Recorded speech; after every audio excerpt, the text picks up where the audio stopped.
Ay, qué burro. Me fui para atrás.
Bien, muy buenos días,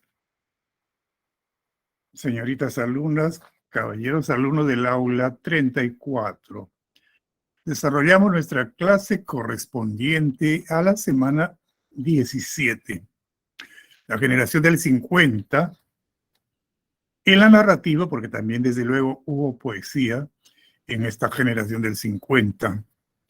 Y de manera exclusiva vamos a dedicarnos en esta clase a Julio Ramón Ribeiro, la narrativa de Julio Ramón Ribeiro. Claro, mencionaremos de pasada a los demás integrantes de esta importante generación del 50. Los contenidos son los siguientes. Contexto, como siempre lo hacemos, señalamos el contexto social, político, en el cual se da cada escuela, cada corriente en la historia de la literatura peruana. Las características y los representantes. Y luego en los contenidos 2 y 3 nos vamos a dedicar exclusivamente a Ribeiro, características de narrativa y el caso de Gallinazos sin plumas.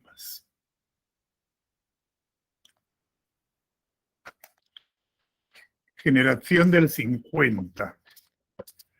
Como se señala acá en la diapositiva, estamos en este tiempo en el gobierno dictatorial, fue una dictadura de el presidente Odría, el general Odría, que empezó su gobierno dictatorial, empezó con un golpe de Estado del año 48. El 48 gobernaba constitucionalmente don José Luis Bustamante Rivero y el general Odría, desde Arequipa, dio un golpe de Estado, derribó al gobierno constitucional y se constituyó él en gobierno. Hasta el año 56 gobernó desde el 48 hasta el 56. Claro, se caracterizó ya por ser un gobierno populista y la semana anterior les expliqué el significado de la palabra populista, ¿no es cierto?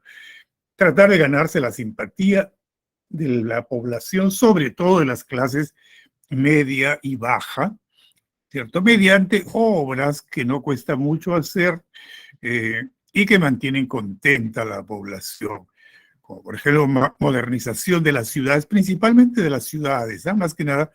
Y esta tónica ya la aplicó en su momento, como lo dijimos también, el presidente, que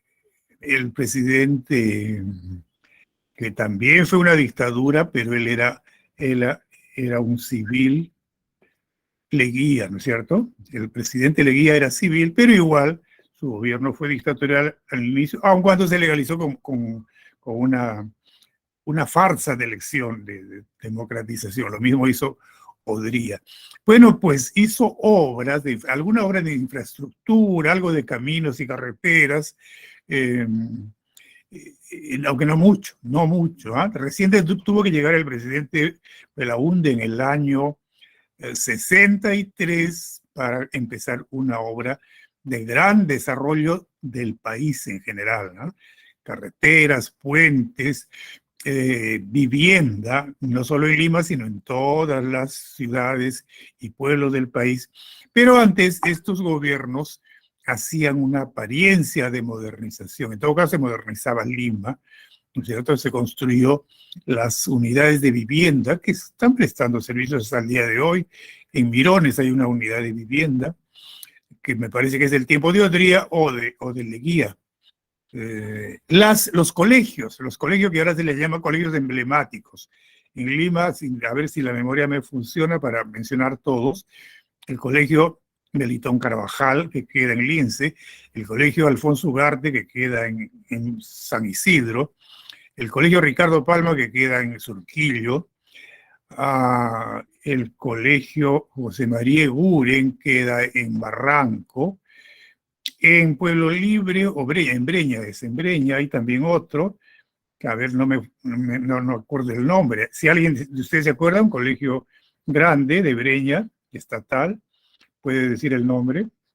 Todos estos colegios los fundó, los construyó Odría con el nombre de Grandes Unidades Escolares. Ahora ya han dejado de llamarse así y han sido modernizados. Porque, valga decir la verdad, fueron colegios muy modernos, muy bien construidos, muy bien construidos, a diferencia de la infraestructura escolar que se construyó en la dictadura de Fujimori, del 90 al 2000. Los colegios que construyó este dictador eran pésimos, se caían al día siguiente de inaugurados. Entonces hay que reconocerle este mérito a Odría, al general Manuel Apolinario Odría, ese es su nombre completo, Manuel Apolinario Odría. Construyó buenos colegios, buenas unidades de vivienda, pero pocas. Como les he dicho, quien construyó excelentes programas de vivienda fue Belaúnde en los dos gobiernos, en el gobierno del 63 y también después en el gobierno del 80, volvió a ser presidente. Bueno, pues Odría modernizó las ciudades, sobre todo, y principalmente la ciudad de Lima, pero los pueblos no se hizo mucho o nada por los pueblos del interior. Y eso explica esto que ven acá, la migración a la ciudad, que ya había empezado antes, ya había empezado en la década de los 40, después del terremoto, del gran terremoto que destruyó el Callao y Lima, ¿no? Claro, se produjo la reconstrucción, se tenía que reconstruir Lima y el Callao, entonces había trabajo y con ese motivo comenzó la migración. Pero la migración pudo haberse detenido con un buen gobierno que estimulara también el desarrollo de los pueblos y ciudades de la sierra y de la costa y de la selva, ¿verdad? Pero no se hizo y eso explica que la gente venía en oleadas a Lima, en una migración injustificada porque pensaban que iban a encontrar trabajo. Algunos, los primeros encontraron seguramente, pero los demás ya no encontraban trabajo. ¿Qué hacían? No podían regresar humillados, tristes a sus pueblos. Se quedaban y empezó entonces los trabajos informales, vendedores de cositas en la calle, no tenían dónde vivir, no tenían mucho dinero, no tenían dinero. Entonces empezaron las barriadas. Estos temas de la migración y de las barriadas son tocados como temática muy interesante en la narrativa de la generación del 50. Bueno, pues crecieron, por eso tiene que ver con lo que les acabo de decir, este crecimiento de las zonas periféricas con el surgimiento de las barriadas. Lo que ahora es el distrito de Comas empezó como una barriada, incluso San Martín de Porres, que es más antiguo, empezó como una barriada. Y lo propio con los que ahora son distritos pujantes del sur, Villa María del Triunfo y del Salvador. En fin, este es el contexto, pues a ver si estoy dejando de decir algo. Durante esta década, en el cuadernillo se les ha puesto de manera esquemática lo que acabo de decir, Gobierno de Odría, 1948 al 50. Estoy leyendo en el cuadernillo, si lo tienen a la vista, sigan la lectura. Modernización de la urbe, mejoramiento de la infraestructura de la ciudad, ¿no? De Lima y de algunas otras ciudades. Por ejemplo, Arequipa, Trujillo, las principales ciudades capitales también mejoraron un poco. Se construyó por lo menos un colegio de estos emblemáticos, una unidad escolar en cada una de estas ciudades. La migración de las ciudades fue algo negativo, ¿no? No se puede decir positivo, porque venían a Lima a crear problemas de hacinamiento y a sufrir los migrantes que venían del interior. Eso constituyó una explosión demográfica, un crecimiento de la ciudad de Lima, un crecimiento poblacional artificial, ¿no es cierto? No fue un crecimiento normal. Y el crecimiento de las zonas periféricas, a lo que ya me he referido con esto de las barriadas. Y la aparición de las barriadas como tema de los cuentos. Mayormente escribieron narrativa breve, cuento.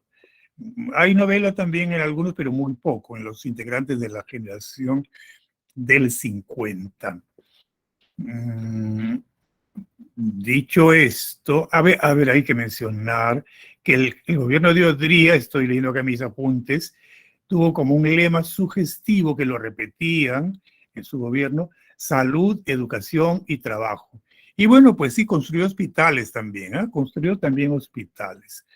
En el año 58 se inauguró un gran hospital en Lima, que hoy se conoce como el Hospital del Empleado. La gente lo conoce como el Hospital del Empleado, pero su nombre es el Hospital Edgardo Rebagliati. Y un poco antes se había construido también el hospital que le llamaron del Hospital Obrero, parece que así se fundó como Hospital Obrero, pero su nombre es Hospital Guillermo Almenara, queda en la avenida Grau. Dos grandes hospitales y las unidades escolares. Y de alguna manera había trabajo para algunos, a los primeros que llegaron en la migración, estoy repitiendo, y de ahí que en cierto modo se justificaba ese lema que acuñó el gobernante dictatorial: salud, educación, trabajo, con lo cual se atraía a la ciudad de Lima grandes masas de migrantes, principalmente de la región andina, desde luego, principalmente de la sierra. Y ustedes dirán, ¿y de la selva por qué no? ¿Estaban mejor? No, no estaban mejor, nunca han estado mejor las poblaciones alejadas de la selva, sino que el viaje era mucho más difícil, ¿no es cierto? Y aún ahora hay lugares de la selva, pueblos y ciudades de la selva, que para comunicarse con Lima, el transporte de personas y de carga tiene que hacerse por avión. Aún ahora, imagínense, tantos años después, casi medio siglo después. En esa época, pues era mucho más difícil venir de la selva. Entonces, pues principalmente la migración provenía de la región andina.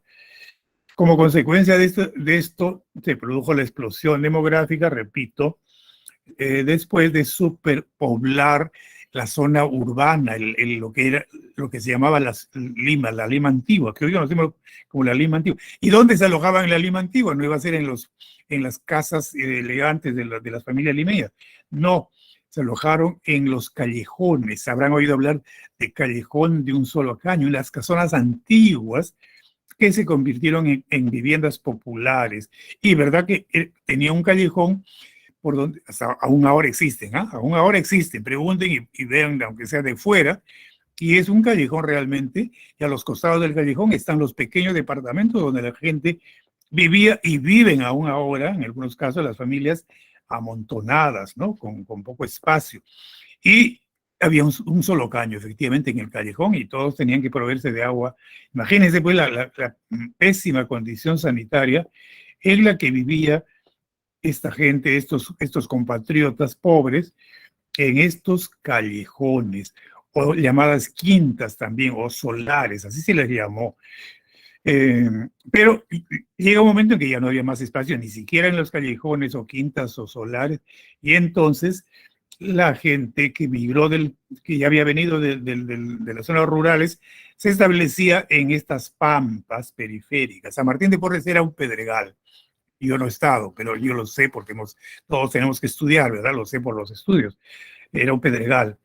Las barriadas del sur más bien eran pampas de arena, es decir, puro polvo, y sufrían esto porque se establecían ahí con casitas de caña provisionales, pero que a lo largo, finalmente, después de décadas, se convirtieron sucesivamente en distritos periféricos. El mundo rural, pues como consecuencia de la migración, también fue cambiando, ¿no es cierto? Su fisonomía fue cambiando su aspecto. Su población se redujo, desde luego, y eso trajo consigo problemas, ¿no? Es decir, no había quien trabajara el campo, quien produjera los alimentos, y los alimentos vienen del campo para las ciudades capitales e incluso para Lima. Esta situación entonces trajo consecuencias bastante problemáticas, desajustes, que quedan plasmados como tema, ¿no? Como tema de la generación del 50 en los narradores. Las características. La generación del 50 como corriente de narración, como cuentística, trata el tema de la ciudad moderna a partir de la migración. Justamente por eso nos hemos detenido en hablarles y en explicarles el fenómeno de la migración. El tema entonces dominante de los cuentos, de los varios narradores de la generación del 50, es el de la migración. Y claro, y temas colaterales, ¿no es cierto? La pobreza, el sufrimiento, el desempleo. Se enfatiza en el tema urbano y se privilegia la visión de las barriadas. Podría haberse privilegiado o darle cabida a la temática rural, ¿no? Y de hecho ahí aparece, por ejemplo, en Carlos Eduardo Zabaleta, que es uno de los narradores del 50, de los más importantes. Acá lo tenemos. ¿Está acá o no lo hemos puesto? Sí está acá, miren ustedes, Carlos Eduardo Zabaleta, que es natural de Huaraz. Su narrativa también versa sobre la migración en gran parte, pero hay algunos cuentos suyos muy buenos sobre la situación en el campo, sobre la situación rural. Entonces, pues, se enfatizó más que nada en la temática urbana. Tercera característica, los autores proponen una imagen crítica de la ciudad, sobre la ciudad de Lima. Esta metáfora de Congrais, por ejemplo, lo define muy bien. Terrible, de una manera terrible, cruda, fea, pero contiene una verdad. La bestia de 1.000.000 de cabezas. Lima es una bestia, en ese entonces tenía 1.000.000 de habitantes, ¿no? Es una bestia que devora al migrante. O la urbe moderna como una gigantesca mandíbula. Esta otra metáfora es de Ribeiro, ¿no? Que en ambos casos está la idea de devorar. ¿En qué manera devoraba al migrante la gran ciudad de Lima? Entendida como una bestia o como una gigantesca mandíbula, en el sentido de que lo atrapa, por vergüenza no volvían, ya lo dije, a sus pueblos y tenían que algunos aceptar trabajos miserables, con miserables salarios, y otros mal vivir vendiendo como en vendedores informales, ambulantes, vendiendo chucherías por las calles. Es decir, y a la larga se convirtió esta actividad de estos migrantes en el trabajo informal, en la economía informal, que actualmente es una forma de producir riqueza, pero al mismo tiempo es una forma de crear problemas. Cuarta característica, se describen las peripecias, los padecimientos de las clases, no solamente de los migrantes, ¿eh? Porque los migrantes ni siquiera estaban en la clase media, estaban más abajo de la clase media. La propia clase media también sufría de una situación bastante irregular, casi de pobreza. No tanto como el migrante, pero vamos, que tampoco la pasaban bien.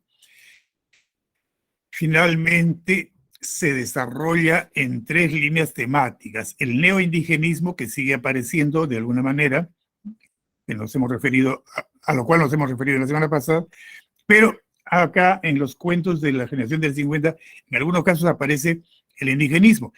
Como es una corriente posterior, entonces hay que llamarle neoindigenismo, vale decir nuevo indigenismo. El neorealismo también, ¿no? Como un neorealismo ya no en la poesía solamente, sino también en el relato, en la narración. Y una tercera línea temática, el relato fantástico, no solamente realista, en la mayor parte de los casos de estos narradores, sus cuentos son de tipo realista, pero también los hubo algunos de tipo fantástico o surrealista. He ahí entonces las características temáticas del cuento o de la novela, porque también hay novela. Ribeiro, por ejemplo, tiene una o dos novelas. Los narradores, los representantes principales son estos que tienen a la vista: Heliodoro Vargas Vicuña, Enrique Congrais, eh, Carlos Eduardo Zabaleta, quien me acabo de referir, Sebastián Salazar Bondi, importante narrador también, Julio Ramón Ribeiro, el más importante de todos, el más difundido, y Luis Loaiza. Luis Loaiza es el menos difundido, casi olvidado, pero es también bastante interesante la narrativa de Luis Loaiza. Brevemente diremos algo de cada uno de ellos, algún dato mínimo. Heliodoro Vargas Vicuña publicó Nahuín, un libro de 1953, y Taita Cristo, otro libro de cuentos que sí fue mucho más impactante, del año 1964. Enrique Congrais es uno de los, después de Ribeiro, creo que es el más importante. Enrique Congrais, Lima, Hora Cero, es un libro importantísimo, 1954. Y Cuyo, al año siguiente, 1955. No una, sino muchas muertes, es una novela corta, 1958. Carlos Eduardo Zabaleta, La Batalla, 1954.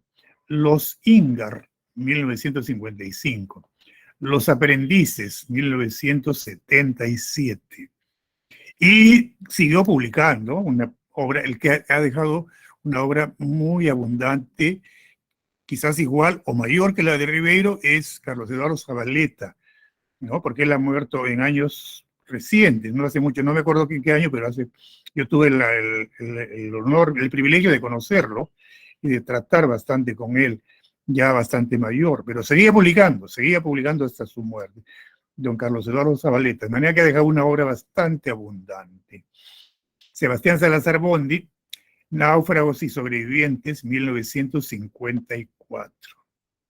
Pobre Gente de París, 1958. Julio Ramón Ribeiro, Los Gallinazos sin Plumas, 1955. La Palabra del Mudo, que reúne todos sus cuentos en 4 volúmenes. Este es el título de la obra completa, La Palabra del Mudo, en 4 volúmenes. Luis Loaiza, El Avaro, 1955. Una piel de serpiente, 1964. Y en cuanto a la vertiente neorrealista, a la que hemos mencionado en las características, hay que decir que tratan el tema de la ciudad moderna a partir de la migración, enfatizan en el tema urbano, privilegian la visión de las barriadas, prácticamente las mismas características que hemos señalado, ¿no es cierto? Destacan con Grais y Ribeiro con esas metáforas que expresan muy bien, que definen muy bien la situación social, una terrible situación social que ellos plasman como temática de sus cuentos. Bien. ¿De dónde son? Ellos son en su mayor parte de Lima. Congrais es limeño. Julio Ramón Ribeiro también es limeño. Sebastián Salazar Bondi también. Luis Loaiza también. El único provinciano acá es Carlos Eduardo Zabaleta. Perdón, y Heliodoro Vargas Vicuña, que es de Pasco, ¿no? De la ciudad de Pasco, del departamento de Cerro de Pasco. Sin embargo, vivió en Lima porque estudió en la Universidad de San Marcos. Bueno, pues, dicho esto, entremos ya en Ribeiro. Julio Ramón Ribeiro, que vivió entre 1929 y 1994. Nació en Lima, hizo sus estudios en la Universidad Católica, en la Pontificia Universidad Católica. Esta universidad se llama Pontificia Universidad Católica. Yo he escuchado a varias personas, incluso gente de la televisión, estoy haciendo un paréntesis, queridas alumnas, queridos alumnos, un brevísimo paréntesis. La gente habla mal muchas veces. He escuchado a gente decir la Católica, ha estudiado en la Universidad La Católica, no sería Universidad La Católica. Tal vez en su ignorancia, estos comunicadores de la tele, algunos, no todos, piensan que el nombre lo toma de Isabel la Católica, así como hay una calle en La Victoria que se llama Isabel la Católica, la reina de Castilla, ¿no es cierto? No, pues la universidad no tiene nada que ver con Isabel la Católica, se llama Pontificia Universidad Católica. Lo que pasa es que coloquialmente nos hemos acostumbrado a decir la Católica, San Marcos, cortando el nombre, en ambos casos está cortando el nombre. Bueno, pues él estudió en la universidad, en la Pontificia Universidad Católica del Perú, de Lima. Viajó a España con una beca del Instituto de Cultura de España, fue su primer viaje, y luego habría de pasar gran parte de su vida en el extranjero. Colaboró con varias revistas, tanto del país como del extranjero, de varios países. Recibió un importante premio literario, Juan Rulfo, y se habría de establecer en París por muchos años. Él desempeñó allá el cargo de agregado cultural. Y entonces eso también tuvo mucho que ver. La mayor parte de su obra la escribió estando allá en Francia, en el extranjero. Algo se ha puesto acá resumiendo los datos sobre Ribeiro, narrador que era uno de los mejores cuentistas hispanoamericanos. Eso sí, eso es cierto, del siglo XX. Fue periodista y traductor y desempeñó también cargos diplomáticos, como acabo de decir. Premios que recibió, el Juan Rulfo que he mencionado, en el país, en el Perú, recibió también el Premio Nacional de Cultura en dos formas, ¿no? El Premio Nacional de Cultura, que es de mayor importancia, y el Premio Nacional de Literatura.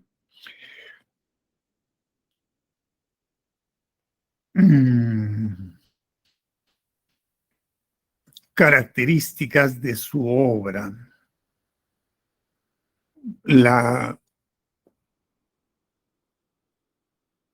linealidad, por ejemplo, ¿no? Una característica que define, y eso quizás lo hace más accesible, más fácil leer los cuentos de Ribeiro, porque utiliza esta técnica tradicional, la linealidad, no utiliza las extrapolaciones, los cambios, los saltos en el tiempo, en el espacio, que ya se utilizaban en el siglo XX.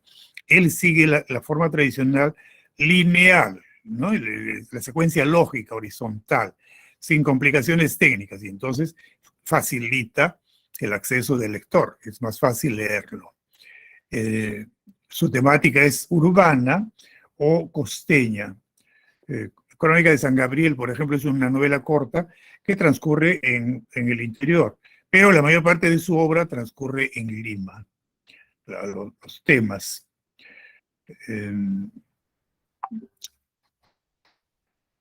La actitud del narrador es escéptica, estoy leyendo en la diapositiva, es escéptica en relación al entorno social que rodea a las personas, es decir, hay pocas esperanzas, la actitud es derrotista, y es real, eso es lo real, lo que vivía la gente, ¿no es cierto? Lo que vivía la población por las razones que hemos señalado.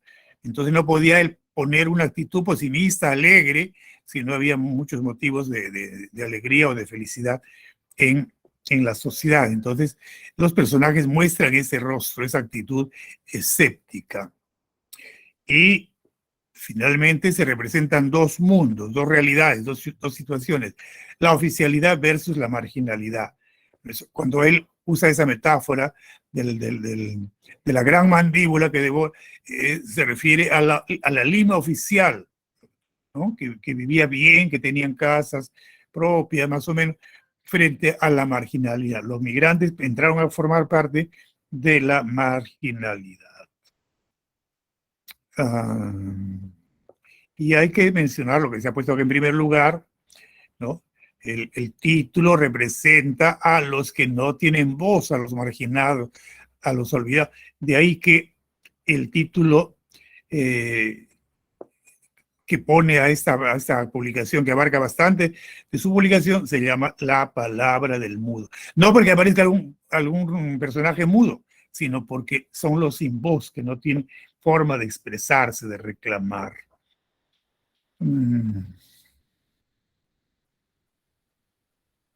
Bueno, pues los gallinazos sin plumas.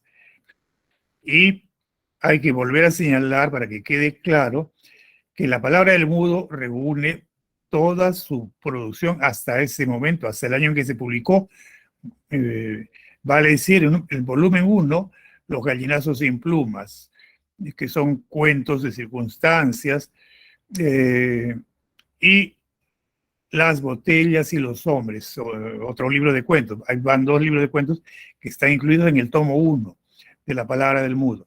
En el tomo 2, 3 historias sublevantes del año 64. Los cautivos del año 72. El próximo mes me libero, un libro importante de cuentos del año 72 también, del mismo año. Y en el volumen 3, Silvio en el Rosedal, de 1977.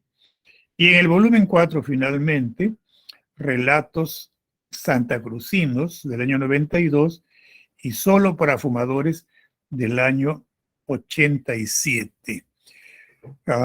Solo para fumadores porque él era fumador, lamentablemente, él fumaba mucho. Y eso le causó una enfermedad que lo llevó a la muerte, por desgracia. Los gallinazos sin plumas. El argumento. Cada mañana, Efraín y Enrique son 2 niños, 2 pequeños, al parecer huérfanos, no se indica por qué viven con un abuelo, un viejo cruel, porque en algún momento se le designa así, el viejo, ¿no? No es que yo esté usando peyorativamente la palabra viejo. Viven con el abuelo, Don Santos, el viejo Don Santos, y que los envía todos los días a buscar comida en una parte alta, en un cerro de los cerros de Lima. Desde luego vivían en una covacha. Y él los hacía levantar de madrugada y los mandaba a la ciudad de Lima a buscar entre los basurales comida para un puerco que criaba con la esperanza de venderlo y obtener una buena ganancia. Esos eran los planes del abuelo, Don Santos. El cerdo se llama Pascual, sale el nombre del cerdo. Los niños se dirigen a distintos barrios para hurgar entre los cubos de basura. Efectivamente se detiene mucho, por ejemplo, en la avenida Pardo de Miraflores, porque ahí habían casas elegantes y hasta la basura era distinta. Estos niños al fin, no solamente buscaban lo que fuera utilizable para alimentos de Pascual, sino algunas cositas para ellos que les llamaban la atención, cajitas, frasquitos, que para ellos que eran tan pobres resultaban novedosos y los separaban y se los llevaban como trofeo para jugar, en fin. Esa era la rutina entonces de todas las mañanas de este par de niños. Debido a que el animal era voraz cada vez más, bueno, necesitaba cada vez más alimento y a la intención del abuelo de venderlo y obtener, como les he dicho, una buena ganancia, el caballero, el abuelo, los obliga cada vez más a los niños a traer mayor cantidad de alimento cada día, ¿no es cierto? Es decir, él se desesperaba al ver la voracidad del animal y a su vez los obligaba, los empujaba a los chicos, a los 2 niños, a un trabajo mayor, porque al fin de cuentas era el trabajo de los 2 niños, bajar a la ciudad para traer alimento. Entonces, en esa situación tensa, un día ocurre que uno de los 2, Efraín, se lastimó, se cortó un pie. Su hermano fue solo a trabajar por los 2, dado que Efraín no podía caminar. En el trayecto, el hermano se encuentra un perro y lo trae, ¿no es cierto? Luego ocurre que también él, el que se llama Enrique, no, dicho, Efraín Enrique, también se enferma y no encuentra a su perro cuando pregunta por él. ¿Qué ha ocurrido? Que el abuelo, mira, acá hay esta parte bastante terrible, fuerte, ¿eh? En la historia. El abuelo lo ha arrojado al corral del cerdo y obviamente el cerdo lo ha devorado al perrito, el perro era pequeño. El niño entonces se enfrenta a su abuelo, encolerizado, triste, llorando, ¿no es cierto? Enfrenta a don Santos y lo golpea. El niño golpea a su abuelo con un palo, con una vara. El abuelo se toca el rostro, retrocede, resbala y cae en el chiquero. Cae el abuelo dentro del chiquero, dentro del corral del puerco. Enrique coge a su hermano y ambos huyen, mientras desde el chiquero llegaba el rumor de una batalla. ¿Qué rumor de una batalla? El cerdo seguramente intentaba devorarse al viejo y este pugnaba por defenderse. ¿Cuál fue la...? Sí, algunos finales son así, ¿no es cierto? Lo deja para que el autor deja para que el lector imagine cuál es el final. Más probable es, claro, lo previsible, ¿no es cierto? Que el puerco, que era de gran tamaño, hubiese devorado al, al abuelo. El tema es, como verán ustedes, la explotación de las personas por alguien. Alguien explota a alguien, en este caso el abuelo a los dos niños, pero en pos del progreso. El móvil es bueno, él quiere progresar. Y si progresaba, probablemente hubiera ayudado a sus nietos, quizás, no lo sabemos. Pero para eso, para ese fin noble, ese fin bueno, utiliza medios malos, es decir, la explotación de los niños, que ni siquiera iban a la escuela. He ahí el tema, ¿no? Un tema fuerte. Es el tema dominante, ¿no? Es el tema dominante. Por lo tanto, a manera de comentario, cabría decir que el cuento refleja la miseria humana y social ante la explotación que ejercía el abuelo sobre los nietos. Están en pugna la posibilidad de desarrollo económico. Es muy legítimo que este señor, que este hombre, el abuelo, quisiera progresar, ¿no? Mediante la crianza de un cerdo. Y por otro lado está la urbe, la ciudad egoísta, que no mira, que no siente a estos nuevos habitantes de la periferia de Lima. Por eso se ha puesto acá la urbe que sacrifica y oprime al marginal, ¿no? Lo sacrifica, lo oprime, ¿de qué manera? Ignorándolo, no tomándolo en cuenta. Así pues, el tema del fracaso se muestra a través, estoy leyendo nuevamente, a través de la cancelación de las esperanzas.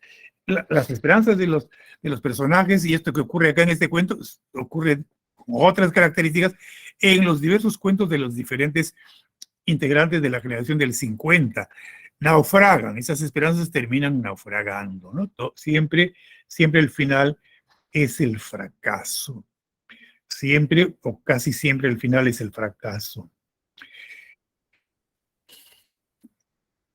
Un fragmento lo tienen ustedes en el cuadernillo. Un fragmento bastante ilustrativo que podemos leer completo, no es tan largo. A ver, leamos pues. A las 6 de la mañana la ciudad se levanta de puntillas y comienza a dar sus primeros pasos. Una fina niebla disuelve el perfil de los objetos y crea como una atmósfera encantada. Las personas que recorren la ciudad a esa hora parece que están hechas de otra sustancia, que pertenecen a un orden de vida fantasmal.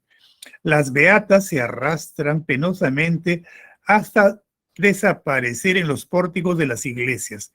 Para un instante en la lectura, miren la forma de decirlo, ¿no? Las beatas se arrastran. Bueno, no hay que tomarlo literalmente, no se arrastraban. Una persona no puede arrastrarse a sí misma.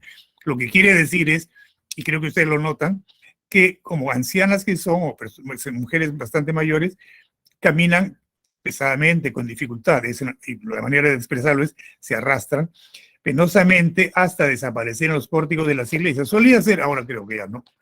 Además que la ciudad es tan grande, ya no es la Lima que era, en donde todos se conocían. Se podía apreciar los quehaceres de cada quien, de cada grupo de personas. Era costumbre que estas ancianas fuesen todas las mañanas a la misa de 6, había misas de 6. Esto ocurría también en otras ciudades. Yo soy de Arequipa y en mi ciudad, en mi pueblo, en mi ciudad, en Arequipa, yo recuerdo eso también, ¿no? Las señoras mayores, estas beatas, solían ir a las misas, a la misa de 6. A los niños nos parecía una cosa terriblemente sorprendente, ¿no? Como estas personas podían hacer, y con el frío, en Arequipa hace mucho frío, acá en Lima también en el invierno, bueno, no todo el año. En fin, seguimos la lectura con ustedes.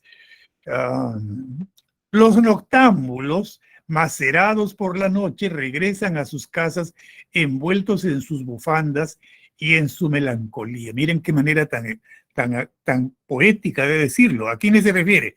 A los hombres que se pasan la noche tomando sus tragos en las cantinas. Por eso dice los noctámbulos, macerados por no dice macerados en licor, en alcohol o en pisco o en cerveza, macerados por la noche, es metafórico, regresan a sus casas envueltos en sus bufandas y en su melancolía.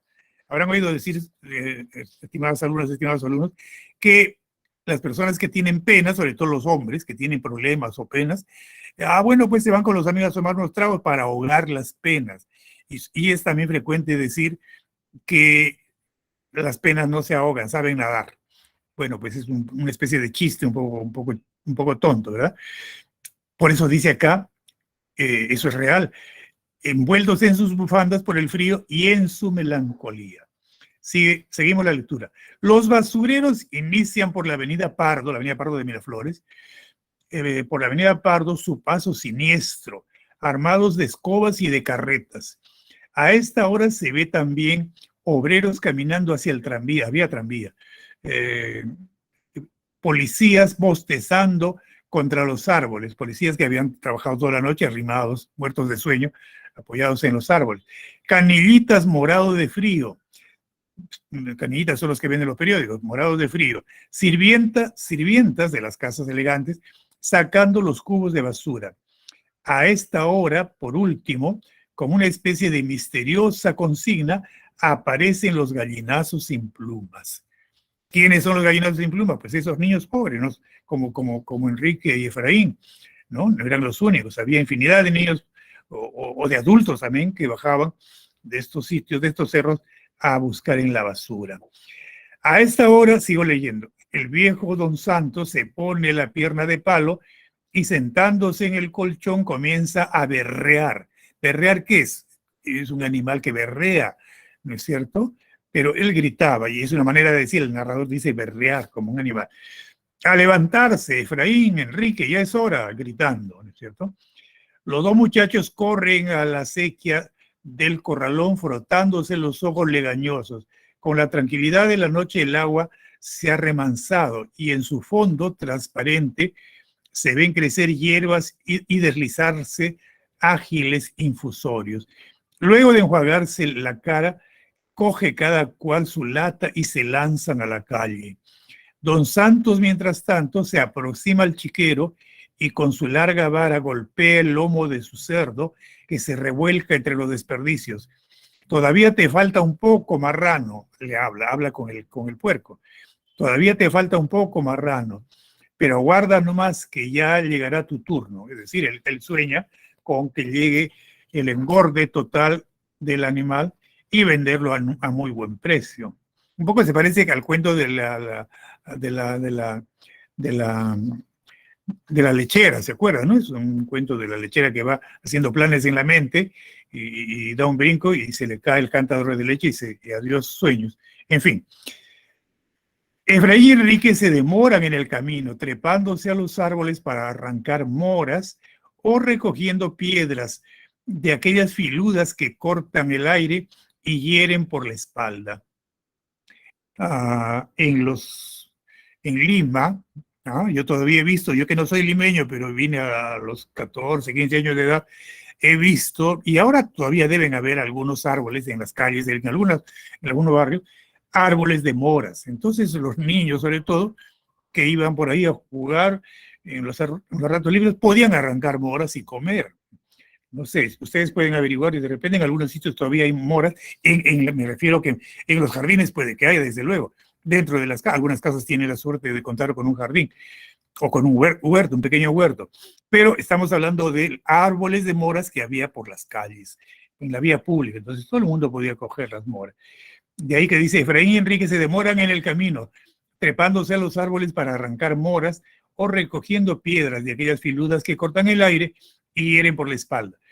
Siendo aún la hora celeste, llegan a su dominio, una larga calle ornada de casas elegantes que desemboca en el malecón. Se está refiriendo a la avenida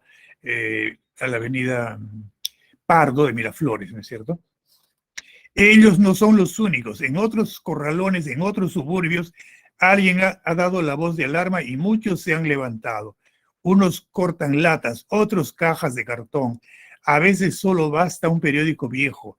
Sin conocerse, forman una especie de organización clandestina que tiene repartida toda la ciudad. Los hay que merodean por los edificios públicos. Otros han elegido los parques o los muladares. Hasta los perros han adquirido sus hábitos, sus itinerarios sabiamente aleccionados por la miseria. Es decir, los perros han aprendido también eso. Efraín y Enrique, después de un breve descanso, empiezan su trabajo. Cada uno escoge una acera de la calle. Los cubos de basura están alineados delante de las puertas. Hay que vaciarlos íntegramente y luego comenzar la exploración. Un cubo de basura es siempre una caja de sorpresas. Se encuentran latas de sardinas, zapatos viejos, pedazos de pan, pericotes muertos, algodones inmundos. A ellos solo les interesan los restos de comida. Claro, para alimentar a Pascual.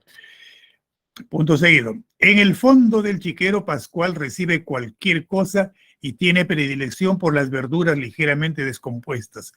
La pequeña lata de cada uno se va llenando de tomates podridos, pedazos de cebo, y sigue ahí el relato, acá se ha cortado un poco. Punto aparte. Cuando el sol asoma sobre las lomas, la hora celeste llega a su fin. La niebla se ha disuelto, las beatas están sumidas en éxtasis dentro de las iglesias, se sobreentiende, ¿no? Las beatas están sumidas en éxtasis.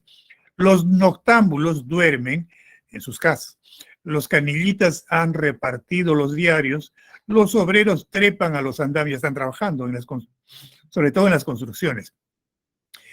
La luz desvanece el mundo mágico del alba. Ya asoma la luz en Lima, finalmente.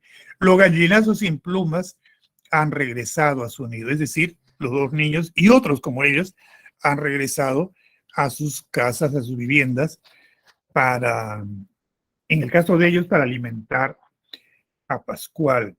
Y en otros casos, para fines similares, ¿no es cierto? Fines similares.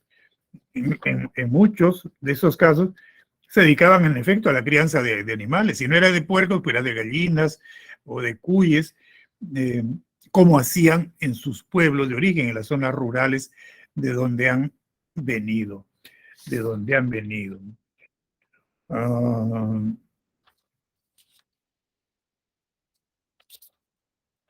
No quiero terminar, que ya es momento de ir terminando, sin hacer mención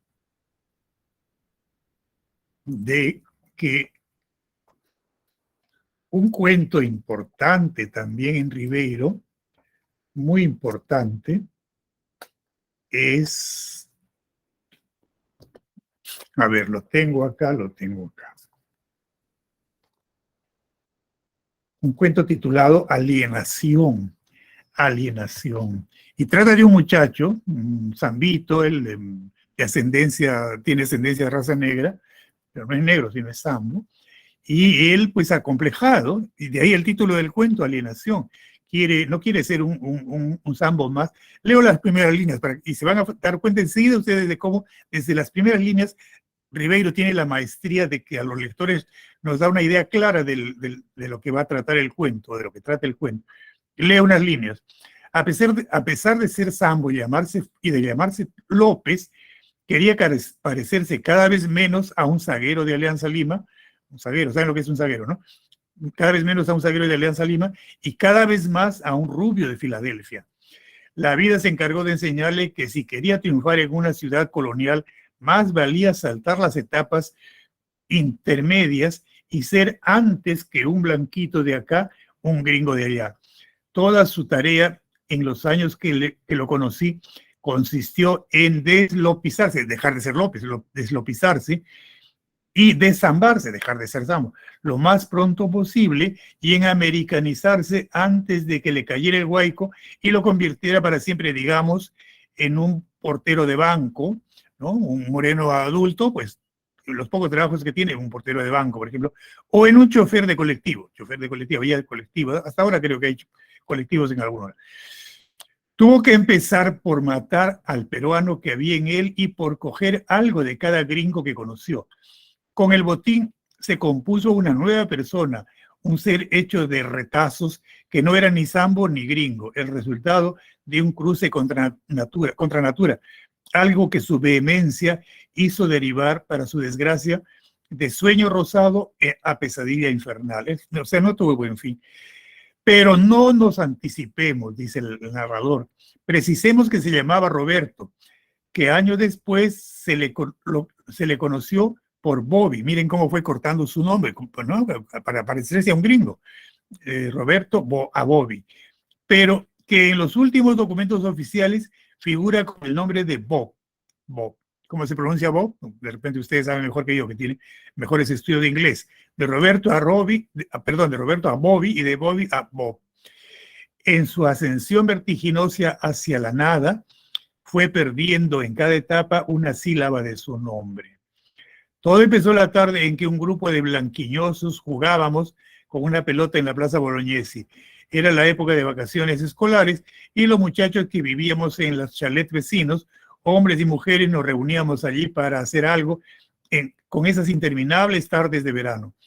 Roberto iba también a la plaza a pesar de estudiar en un colegio fiscal, o sea, los otros estudiaban en un colegio en particular. Él estudiaba en un colegio fiscal, él era pobre. Y de no vivir en chalet, sino en el último callejón que quedaba en el barrio. Iba a ver jugar a las muchachas y a ser saludado por algún blanquito que lo había visto crecer en esas calles y sabía que era hijo de la lavandera.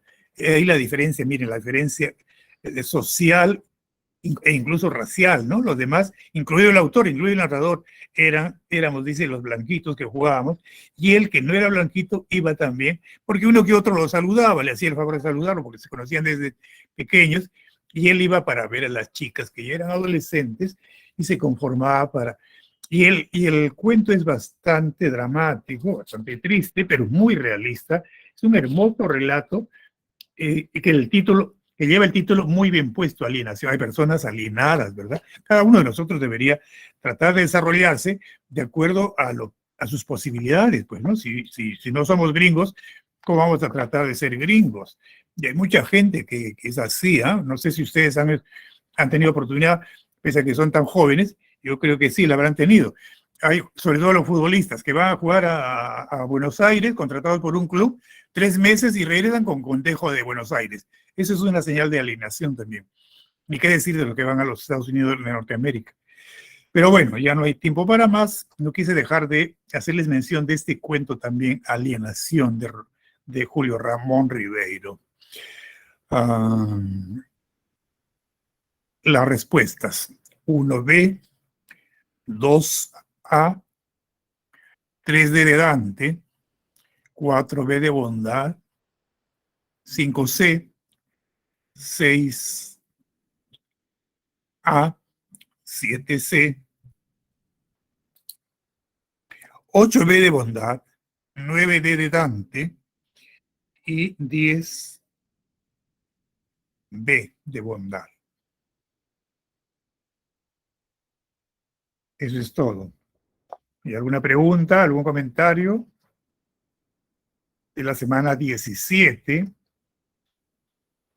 Semana 18 trataremos Mario Vargas Llosa y con eso terminamos. Sin embargo, no terminamos el ciclo, terminamos el desarrollo de la literatura peruana, porque la semana 19 tendremos repaso.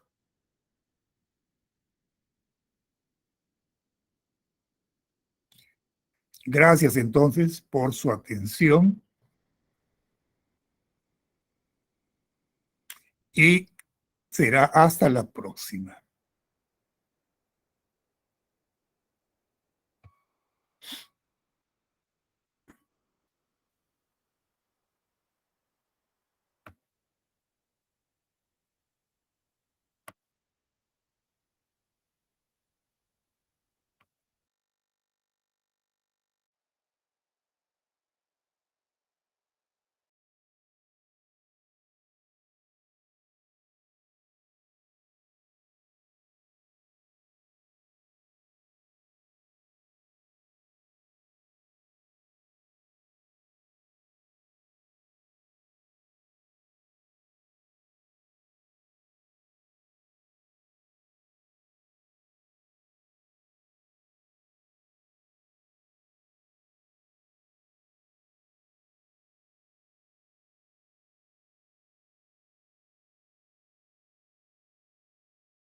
Buenos días, chicos, ¿cómo están? Unos minutitos para compartir la presentación del día de hoy.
Listo, ahora sí.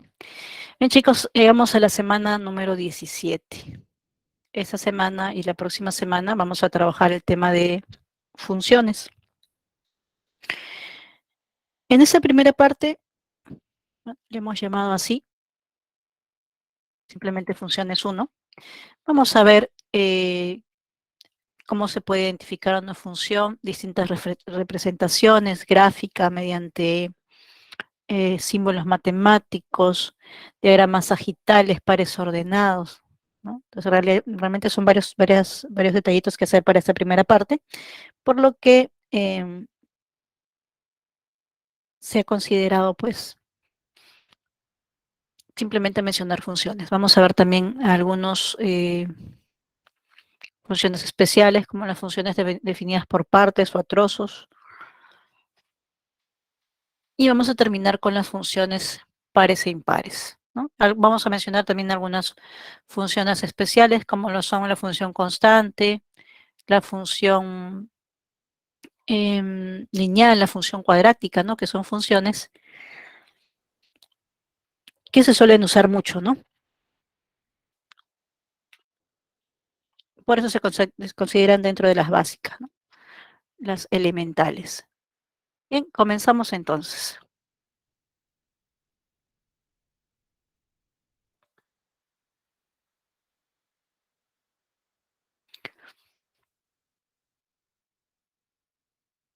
Bien, veamos a modo de introducción qué es lo que motiva el uso de funciones. En la actualidad, pues, son bastante usadas para predecir modelos de distintas situaciones, ¿no? Es así que se pueden relacionar varias variables, pero en nuestro caso, dos cantidades, ¿no? Por eso es que aquí dice, ¿no?, que se presentan situaciones en las que dos o más cantidades están relacionadas mediante una correspondencia o relación de dependencia. Efectivamente, hay situaciones que dependen de una, dos, tres o más variables, ¿no? Nuestro estudio está enfocado básicamente en la relación de dos variables. Por ejemplo, si queremos expresar la longitud de una circunferencia en función de su radio, existe una fórmula muy conocida que L es igual a 2pi por R, ¿no? Vemos claramente pues que 2pi r es una fórmula, es una operación matemática que vincula pues algunas constantes, números como pi, ¿no? Y en este caso r que va a ir variando. También lo podemos llamar de esta forma, ¿no? F de r.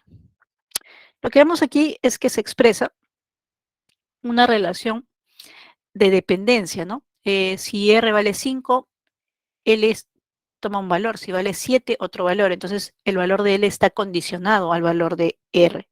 Por lo tanto, se dice que L depende de R o L está en función de R. Bien, a ver, voy a dejar esto unos segunditos porque aquí vamos a poner más ejemplos y más situaciones. Esto era para hacer una pequeña introducción de lo que son las funciones. Entonces, pueden intervenir varias variables. En nuestro caso, solamente vamos a considerar dos. Y una forma de expresarlos es como lo hemos indicado para esta longitud, ¿no? Intervienen dos variables, en este caso L y R. Pueden intervenir más. Pero eso es una parte de la regla de correspondencia. Vamos a ver que las funciones van más allá de eso, ¿no? Bien, entonces, cuando hablamos de una función, digamos una función f, esta en muchos casos puede estar reflejada, acompañada de una regla de correspondencia. En el sentido en que a cada valor x que consideremos en su conjunto de partida A, le vamos a asociar un respectivo valor y, que es f de x, como dice acá, a lo más un y. Es decir, para cada x debe existir un único valor y en el conjunto de llegada. Entonces se puede ir de A hacia B, llevando a este x y convertirlo a y, por medio de f, por medio de esa regla de correspondencia, de modo que estos dos elementos x y y estén relacionados, ¿no? Es más, estamos escribiendo que y es igual a f de x, que es una notación también, ¿no? Ahora, otra forma de representar las funciones es con este diagrama sagital. Vamos a colocar f que va de A hacia B. Vamos a tomar un elemento x al cual le vamos a asociar el elemento y, que ya sabemos que es el f de x. Entonces, cuando hacemos esto, podemos decir que f va de A hacia B. Y eso lo podemos denotar así, ¿no? F dos puntos A flechita B. Quiere decir que f va de A hacia B. Ahora, el x no es el único valor que vamos a considerar en A. Entonces, todos los valores que consideremos en A van a constituir el dominio de la función de f. Y el y no es el único valor tampoco que tomaremos en B. Vamos a tomar un conjunto de valores al cual le vamos a denominar el rango de f. Entonces, el dominio de f estará formado por todos los x en A, tales que existe un único y en B, de modo que el par x, y pertenezca a la función. Esto quiere decir que la función está formada por pares ordenados, ¿no? Eso lo vemos a partir de aquí, ¿no? X, y pertenece a f. Ya. F está formado por pares ordenados. Y el rango estará formado por los f de x que pertenecen a B, tal que x está en el dominio de f.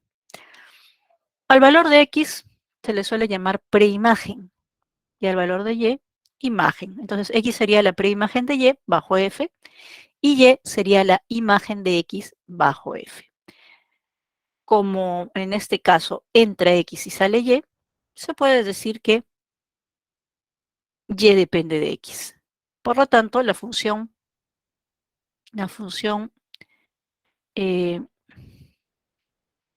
tiene una variable x que es la independiente y una variable y que es la dependiente, ¿no?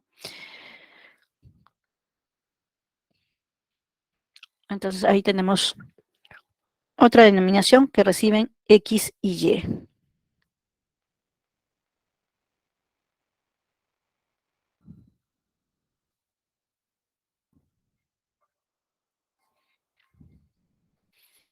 Vemos ejemplos justamente viendo todas las situaciones que estamos mencionando.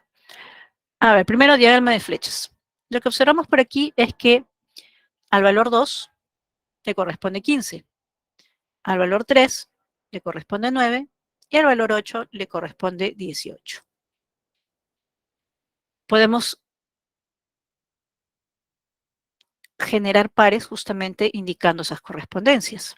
Entonces diremos que F es el conjunto formado por el par 2,15, 3,9 y 8,18. Ahora, ¿cómo determinamos si es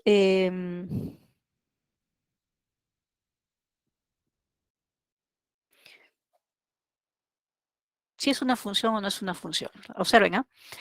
Estamos hablando de la forma, el diagrama sagital, el diagrama de flechas. A ver, ¿cómo sabemos si tenemos un diagrama de flechas y este corresponde a una función o no? Sencillo, a ver, ¿qué elementos hemos tomado aquí en A? Estos tres. Podemos observar que del A parte una sola flechita al 15. Eso quiere decir que al 2 le corresponde únicamente el 15. Vemos que de 3 parte también una sola flechita al 9, ¿no? Ahí está. Entonces, al 3 le corresponde un único valor que es el 9. Finalmente, del 8 parte una sola flechita al 18, y eso quiere decir que al 8 le corresponde únicamente el 18.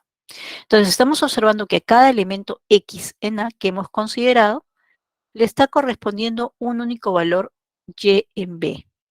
Y eso, como dice la definición, corresponde a una función. En otras palabras, si tenemos un diagrama sagital y que vemos de aquí que de cada elemento parte una única flecha, entonces automáticamente diremos que es función. ¿Qué pasaría si del 8 va hasta el 20? Pues ya no sería función porque del 8 estaría partiendo dos flechas. Entonces, una sola flecha desde el punto de partida indica que es función. ¿Cómo nos damos cuenta si eh, la función dada en pares ordenados representa una función? Justamente, ¿no? ¿Cómo sabemos si representa una función? Así nomás a simple vista, primero es una relación. La relación es un conjunto de pares ordenados, ¿no? De un producto cartesiano. Entonces, esto es una relación hasta aquí. ¿Cómo sé que es una función? Bueno, cuando tenemos pares ordenados, entonces se puede determinar si es función fácilmente. Miren la primera coordenada. 2, 3 y 8. Como podemos observar, la primera coordenada no se repite. Entonces, si la primera coordenada no se repite, automáticamente decimos que esto es una función. Entonces, eso es lo primero que podemos concluir. Ya que sabemos que es una función, entonces debe tener un dominio y un rango.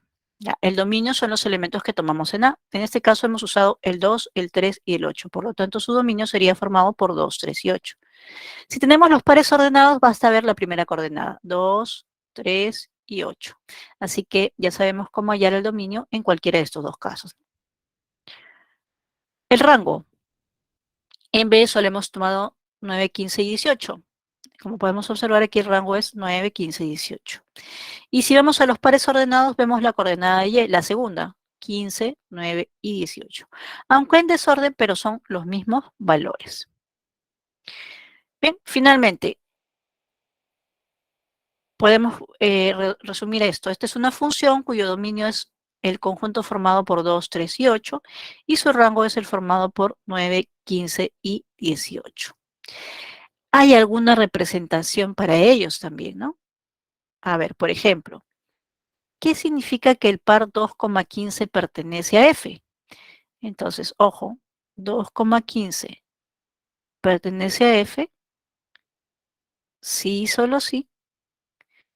F de el primero, que es 2, es igual al segundo. f del primero es igual al segundo. O sea, f de 2 igual a 5, f de 3 igual a 9, f de 8 igual a 18.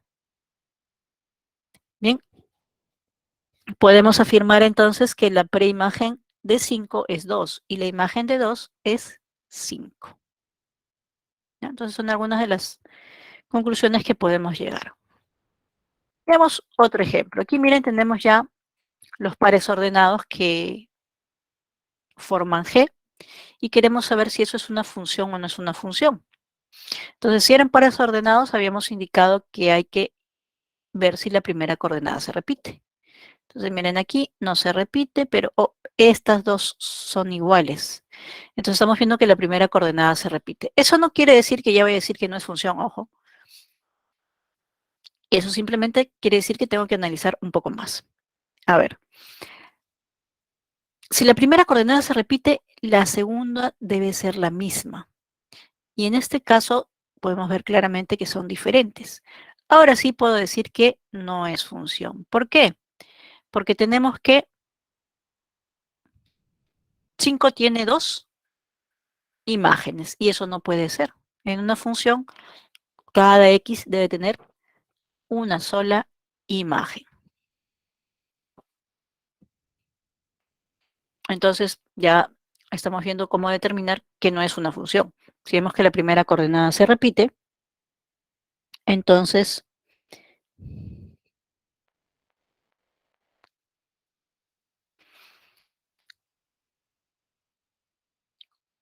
si se repite, entonces la segunda coordenada tiene que ser igual. Si no es igual, ya no es función. Bien, vemos una última forma, cómo determinar qué es una función. En este caso vamos a recurrir a la parte gráfica. Entonces, aquí tenemos dos gráficas. A ver, un segundito para que esto entre bien.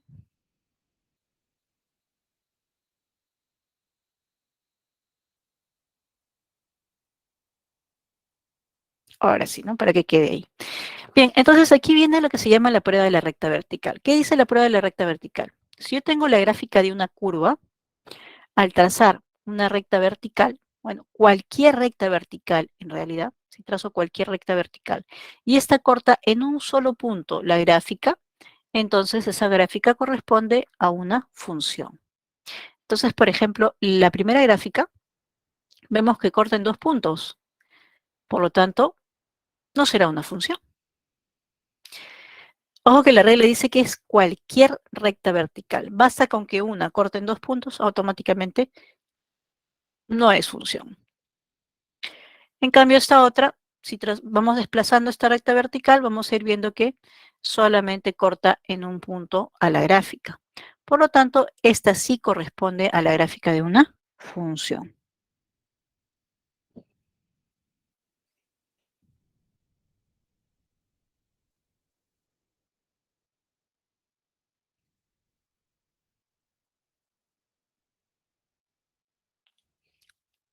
Bien, dejamos unos segunditos para sus capturas. Entonces, hemos visto varias formas pues, de encontrar si la gráfica corresponde a una función a partir de un par, viendo un diagrama sagital. También hemos visto cómo hallar el dominio y el rango a partir de pares ordenados y a partir de un diagrama sagital. Todavía hay algunos detallitos más que ver respecto a esto.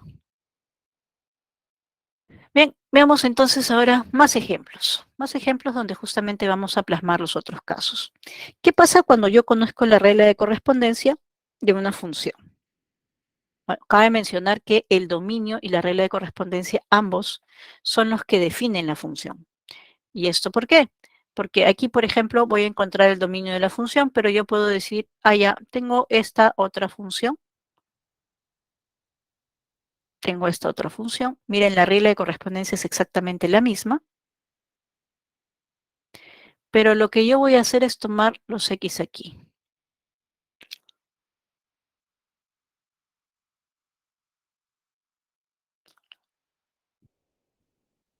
Ahí está. Entonces mi dominio es los x menor que 1, o sea, de menos infinito hasta 1.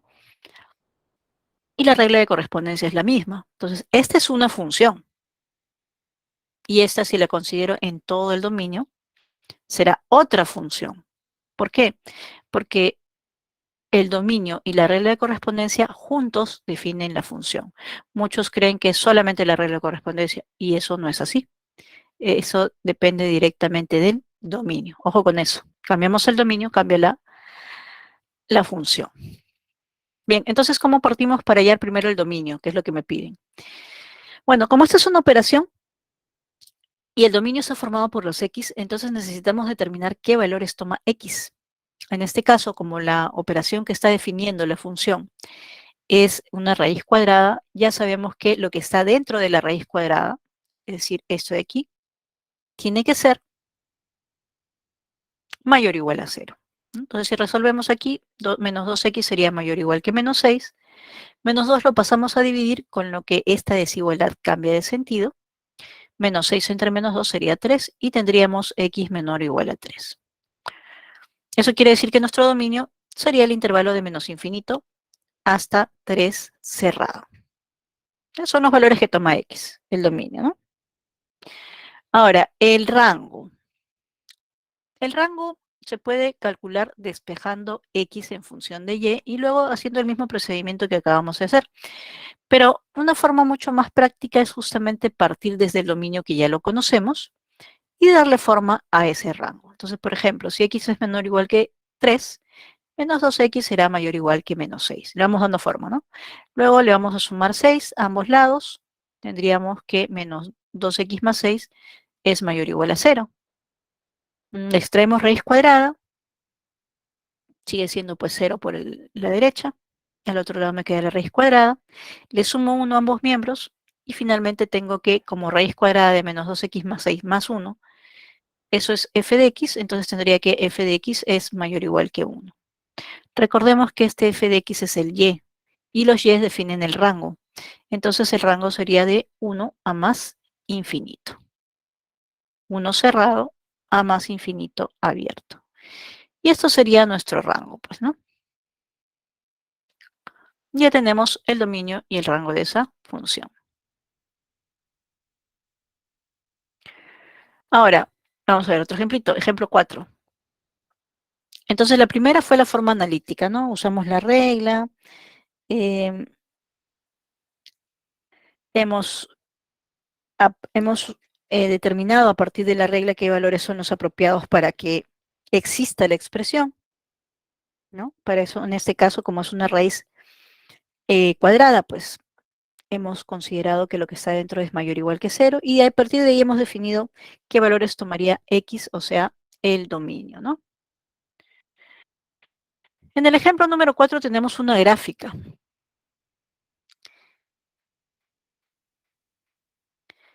Entonces, también es posible hallar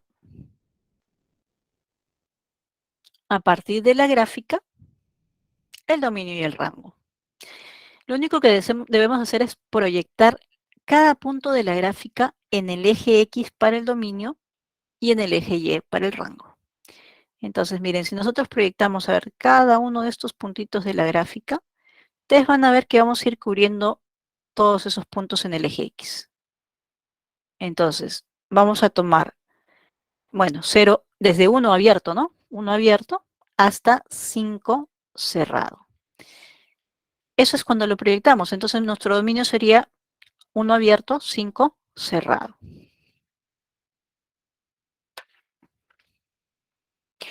Algo similar para el rango. Vamos a proyectar, pero ahora en el eje Y. Entonces, esto lo proyectamos sobre el eje Y. Seguimos proyectando cada punto de la gráfica.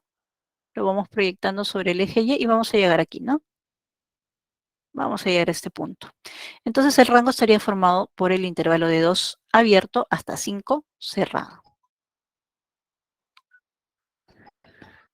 2 abierto, entonces, hasta 5 cerrado.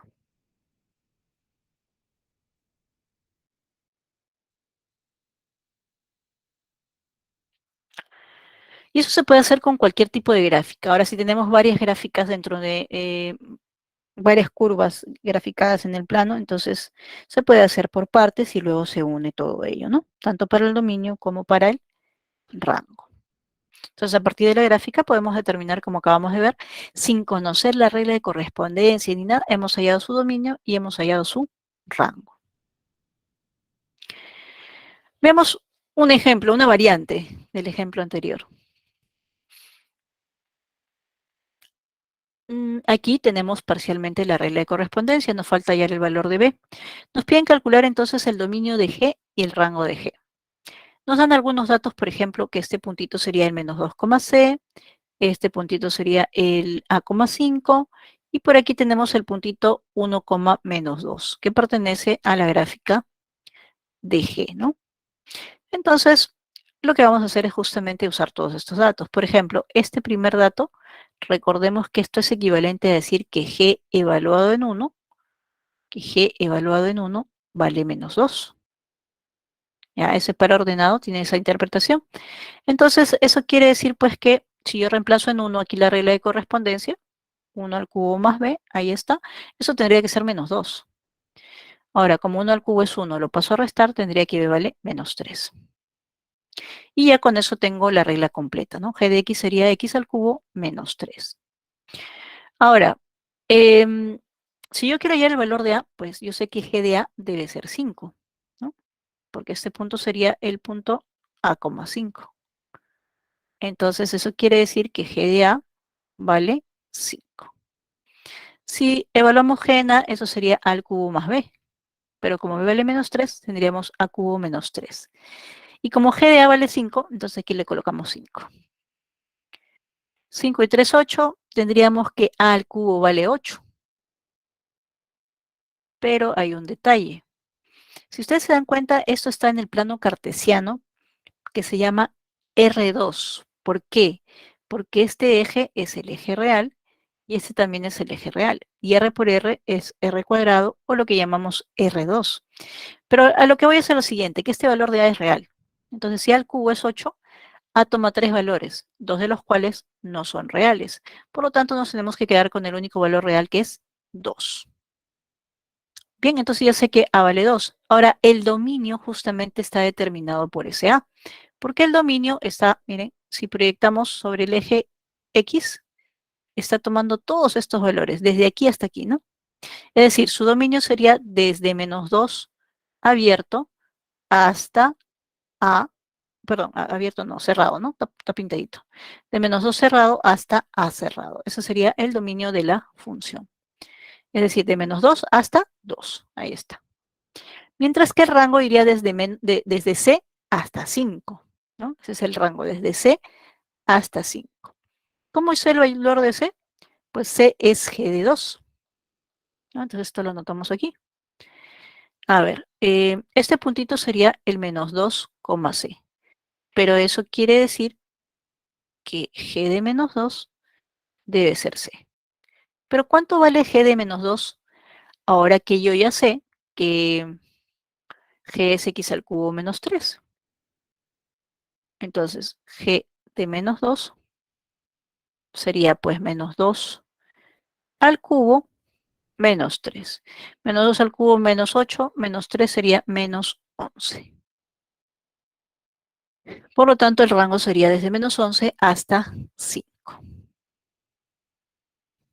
Bien, entonces ahí tenemos algunos ejemplos de cómo podemos aplicar estas funciones que estamos trabajando.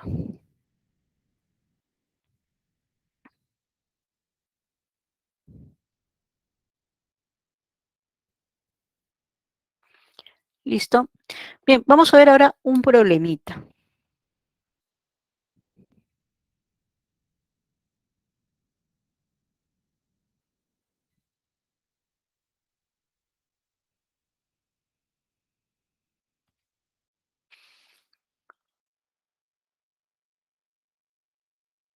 A ver, comencemos con el ejercicio número 1. Vamos a ir intercalando así un poco de teoría, un poco de ejercicios, para no perder la relación del tema. Bien, en este ejercicio nos dicen que en la figura se muestra la gráfica de la función f. En base a eso nos piden determinar el valor de verdad de las siguientes proposiciones en el orden respectivo. Bien, a ver, veamos. Aquí está la gráfica un poquito más grande para poder apreciarla y vamos a apreciar varios detalles, ¿no? Por ejemplo, recordemos, a ver, para el dominio, teníamos que proyectar la gráfica sobre el eje X. Ahora, esta gráfica continúa, pues, ¿no? Entonces, quiere decir que todos los valores de acá vamos a ir completando, viene desde menos infinito, ¿no? Ahora miren, seguimos proyectando, y este valor se proyecta en 2 cerrado, ¿verdad? Entonces, hasta ahí tenemos de menos infinito hasta 2 cerrado. Aunque aquí está abierto, no importa porque ya lo obtuvimos del otro lado, ¿no? Seguimos proyectando, por acá seguimos proyectando estos valores, pero miren, llegamos aquí y esto me va a dar que este es abierto. ¿Abierto por qué? Porque en la gráfica no está considerándose ese punto. Quiere decir que el 6 no lo vamos a considerar. Luego seguimos proyectando sobre el eje X y aquí hasta llegar al 7. Lo que observamos entonces es que se ha tomado todos estos valores, todos, menos el 6. Entonces, ¿cuál sería el dominio? Sería de menos infinito hasta 7 cerrado, ¿no? 7 cerrado, y le quitamos el 6. Por lo tanto, la primera sería falsa, porque el 2 sí lo estamos considerando. El 6 no, pero el 2 sí. ¿Ya? Entonces, el dominio de f sería de menos infinito a 7 y le quitamos el 6. Ahora, para el rango proyectamos sobre el eje Y. Entonces observen, mire, esto sirve por acá, voy a proyectar, viene desde menos infinito, entonces, ¿no? Sigo proyectando, y aquí llegué hasta el 6 cerrado, ¿no? Pero si yo proyecto por acá, obtengo algunos valores también repetidos ya, ¿no? Que ya los tenía. Sigo proyectando, sigo, y llego hasta esta altura. Si yo tomo este puntito, que es el 5,8, al momento de proyectarlo sobre el eje Y, llega al 8. Si yo tengo este puntito que es el 7,8 y lo proyecto sobre el eje Y, me va a dar el 8. Eso quiere decir que ya yo tenía de menos infinito a 6, ahora he seguido y he llegado hasta el 8 cerrado. Por lo tanto, el rango de la función sería de menos infinito a 8. No hay que quitarle ningún valor, así que eso es falso. A ver, chicos, antes de continuar, si hay alguna preguntita o comentario, por favor, pueden escribirlo por el chat. O de repente su micrófono. Estamos siguiendo entonces la forma gráfica para determinar el dominio y el rango. A ver, 3 sí dice f de 2 vale 6. A ver, f de 2 es 6. Eso es verdad. Miren, f de 2 no es aquí, porque aquí es abierto. Seguimos. ¿Dónde va f de 2? Aquí. ¿A dónde llega? A 6. Por lo tanto, eso sería f de 2. Así que 3 sí, efectivamente f de 2 vale 6, por lo tanto eso es verdad. Y para terminar, este valor es diferente de 11 por lo siguiente. F de 0, a ver, f de 0, vemos el y es 3. F de menos 2, vemos el y, no se mueve para arriba ni para abajo, eso es 0. Pero f de 6 no existe. No existe. Entonces, aquí yo no puedo decir 3 más 0 más lo que no existe es 11. Pues no se puede, ¿no? Entonces, eso no es 11. Aunque miren, por los costados me está dando 8, ¿no? Pero en el mismo 6 no me da ningún valor. Por lo tanto, esta última también es falsa. Entonces sería falso, falso, verdad, falso. La respuesta es la alternativa C.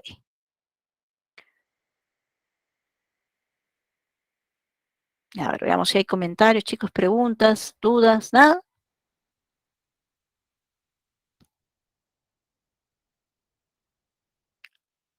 Muy bien. Seguimos entonces. Vamos a hablar ahora de algunas funciones elementales. Por ejemplo, la función constante. Esta función constante tiene la característica de que su gráfica es una línea horizontal que pasa a la altura de el valor de y igual a c. O sea, si ubicamos en el eje y, el valor c, pues, línea horizontal pasa por ahí, ¿no? Entonces, esta función está definida por f de x igual a c. Su dominio son todos los reales. Como pueden ver aquí, la línea horizontal se proyecta sobre el eje x. Me salen todos los reales. Pero si proyectamos esta gráfica sobre el eje y, lo que vamos a obtener es solamente el valor de c. Así que el rango de la función constante es c, ¿no? El conjunto formado por C. Si queremos graficarlo, dependiendo de cuál sea la función, por ejemplo, acá nos piden graficar la función definida por f de x igual a 4. Entonces, a la altura de 4 aquí, vamos a trazar una línea horizontal y listo. Ahí está. Esa sería mi función constante f de x igual a 4, definida por f de x igual a 4.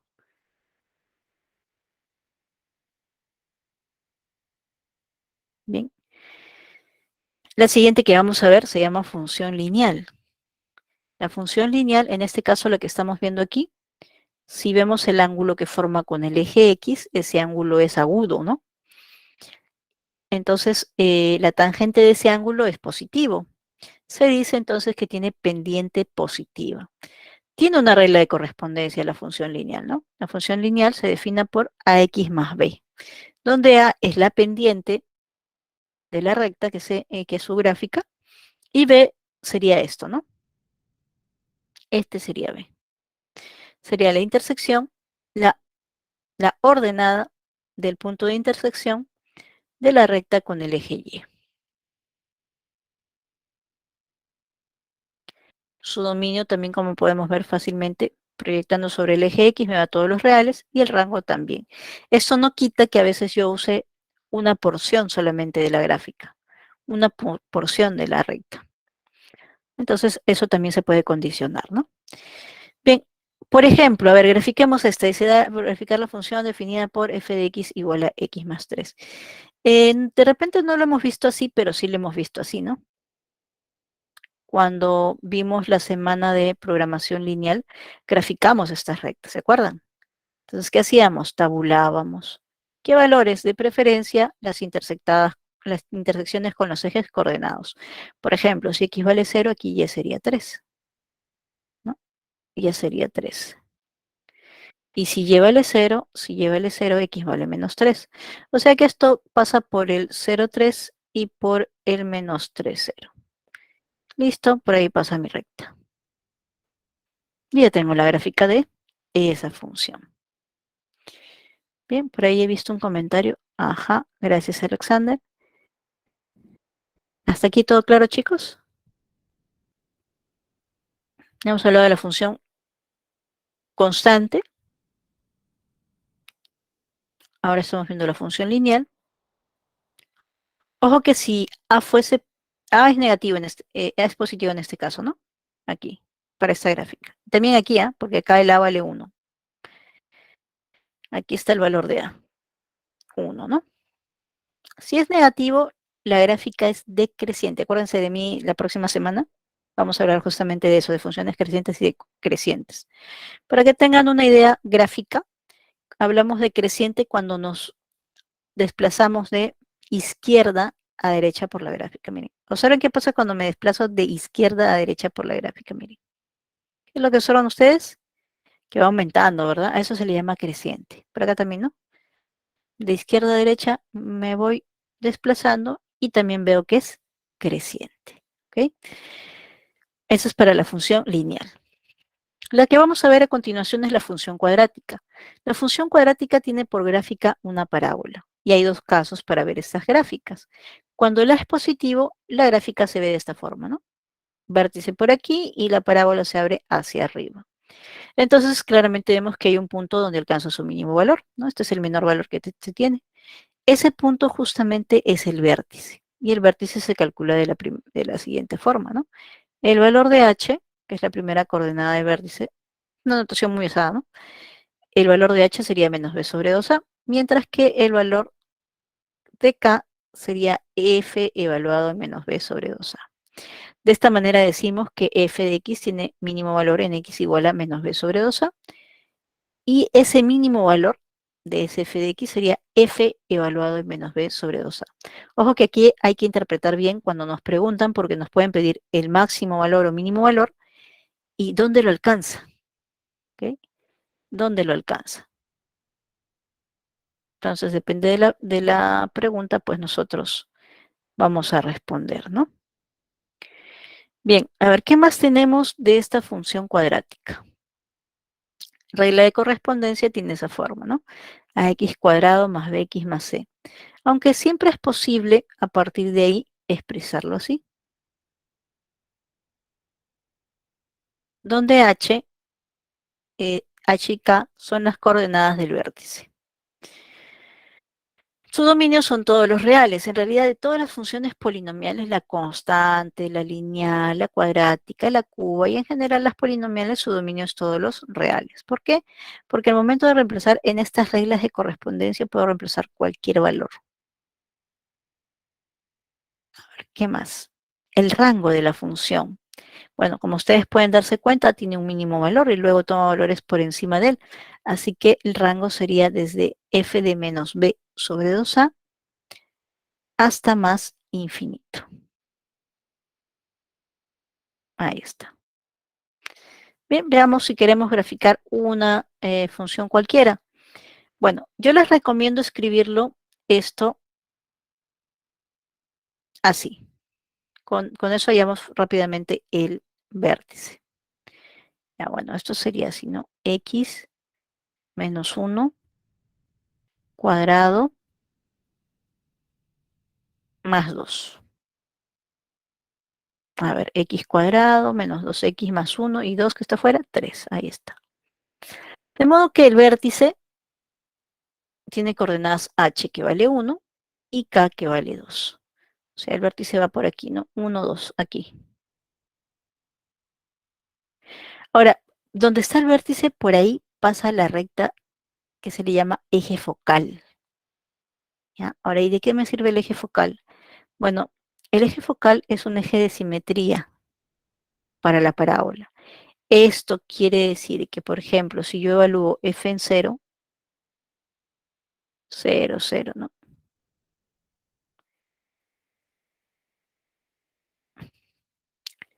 Ya me salió aquí 3. Si yo tomo un punto que se encuentra a la misma distancia del vértice, o sea que aquí había longitud 1, ¿verdad? Entonces tomo un punto que está a la misma distancia, 1 también, sería en 2. Entonces f de 2 debe darme exactamente lo mismo que encontré hace un rato. Verifíquenlo, y si ustedes toman, hemos tomado el 0, tomen el menos 1 y el 3, el menos 2 y el 4, y van a ver que esos valores coinciden. Entonces eso es una referencia para poder graficar esto. Si se dan cuenta, pasa por esos dos puntos justamente, ¿no? Si a mí me preguntan aquí, ¿cuál es el mínimo valor? El mínimo valor sería 2. ¿Dónde se alcanza el mínimo valor? En x igual a 1. Mínimo valor, ¿dónde se alcanza? Ahora también podrían haber usado la formulita para hallar el valor de h. H sería menos b sobre 2a.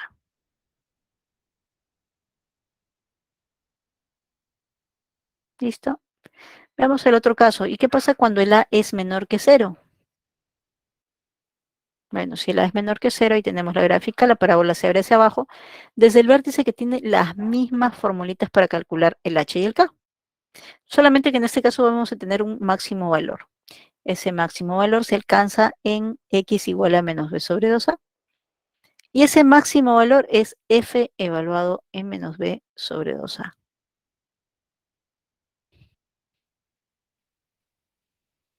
La regla es exactamente la misma, su dominio es el mismo, el rango sí varía, ¿no? Porque si ustedes se dan cuenta, viene desde menos infinito, pero lleva como topo máximo f evaluado en menos b sobre 2a. Ese es el máximo.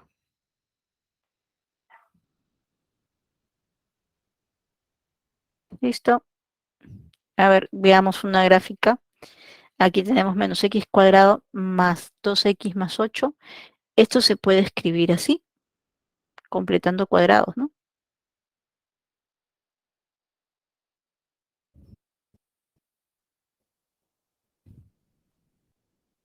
Ahí está.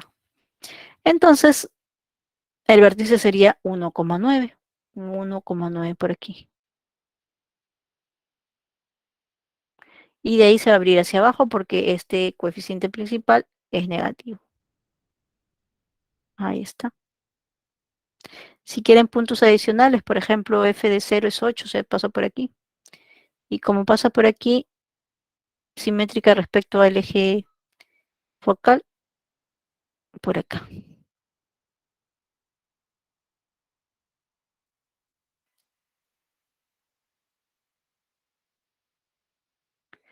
¿Listo? Sigamos viendo más funciones elementales. Veamos ahora la función cúbica. Aquí hemos colocado función cúbica básica porque es básicamente para explicar más o menos cómo se ve, pero esta definitivamente no representa todas las funciones cúbicas, ¿no? Hay distintas gráficas que se van a ver no iguales ni parecidas a esta, ¿ya? Entonces simplemente es una representación. A ver, caso especial.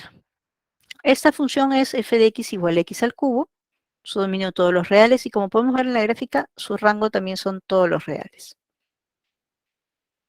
¿Qué de particular tiene esta función?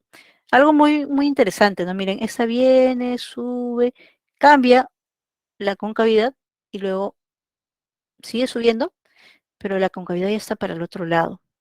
Entonces se dice que este de aquí, en este caso donde se cambia esa concavidad, se le llama punto de inflexión.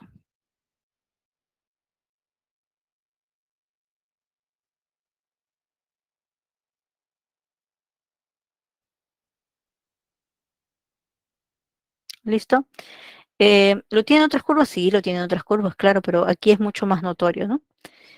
Bien, y para terminar tenemos las funciones polinomiales, donde la sub n es diferente de cero, y recordemos pues que estas funciones tienen dominio todos los reales. El rango va a depender de cómo sea la gráfica.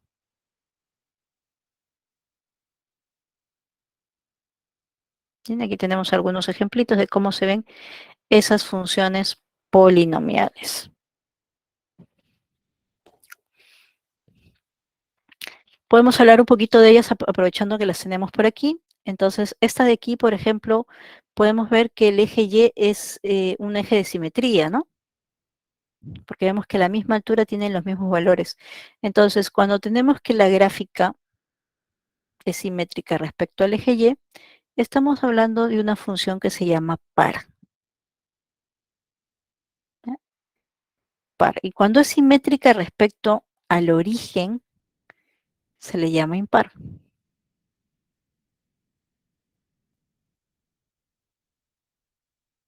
Por aquí podemos observar que esta gráfica decrece, luego decrece, luego crece, ¿no? Pero no es negativa, en cualquier punto, como ustedes pueden ver, es mayor o igual a cero. Aquí sí, ¿no? Por este lado es negativo, negativo. Por aquí encuentra un mínimo valor. Entonces, de repente, en algunos textos avanzados de educación superior, ustedes van a encontrar, ¿no? Máximos locales o mínimos locales. Justamente se refiere a esto, ¿no? En un entorno bastante pequeñito, vamos a ver que este puntito es un máximo local. Porque aquí no, pues aquí no tiene máximo, aquí sigue más infinito, ¿no?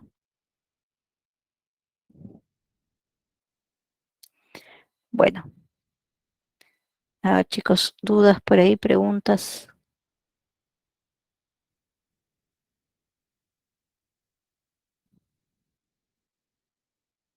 Listo, pasamos a resolver entonces por lo menos un ejercicio, para hacerlo con bastante detalle. Tenemos unos minutitos todavía, así que pasamos a los ejercicios. Ya habíamos visto el ejercicio número 1, así que veamos el ejercicio número 2.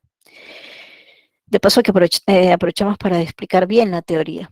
Lo que ustedes ven aquí, ya lo habíamos visto en la gráfica, miren.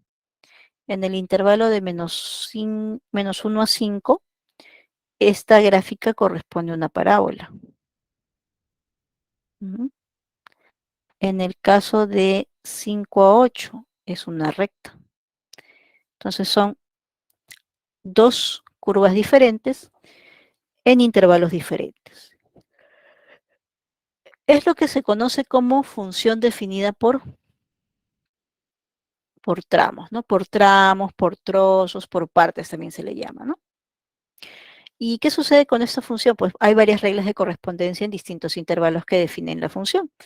Si queremos hallar el dominio, pues lo que vamos a hacer es unir todos los dominios. Y si queremos hallar el rango, pues uniremos todos los rangos.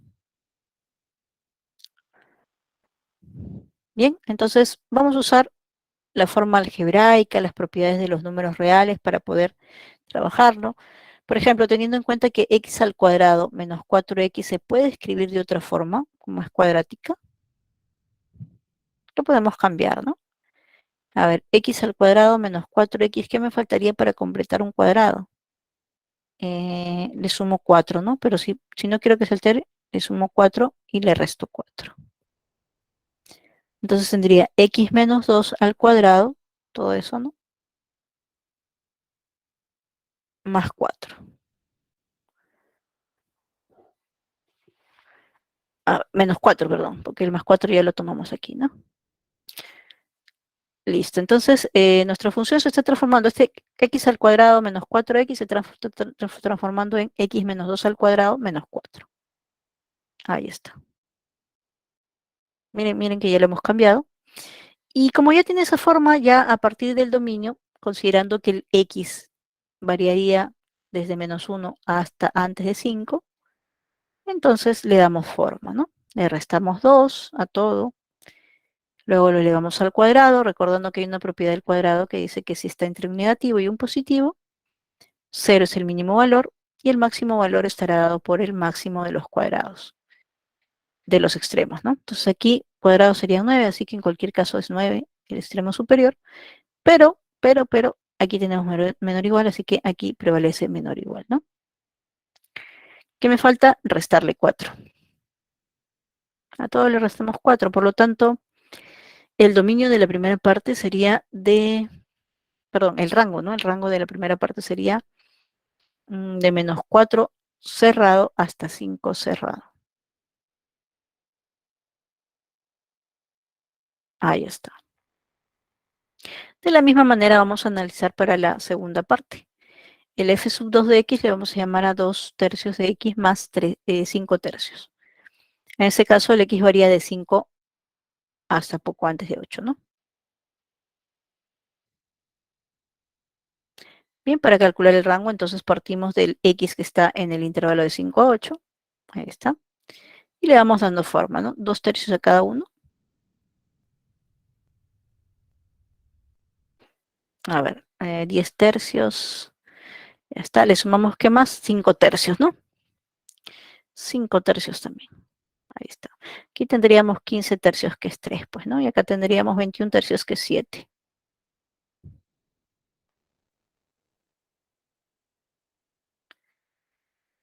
Bien, así que el rango sería de 5 a 7.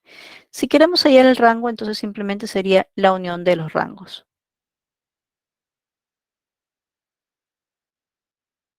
Ahí está, si unimos los rangos, uno va de menos 4 a 5 y el otro va de 5 a 7.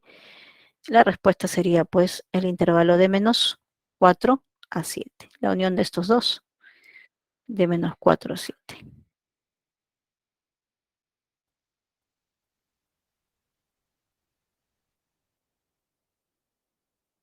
¿Listo? Respuesta sería la alternativa B, ¿no? Ahí está, vemos que la unión es todo, desde aquí hasta acá. Por lo tanto, sería de menos 4 a 7. Alternativa B. Mis chicos, ¿preguntas por ahí?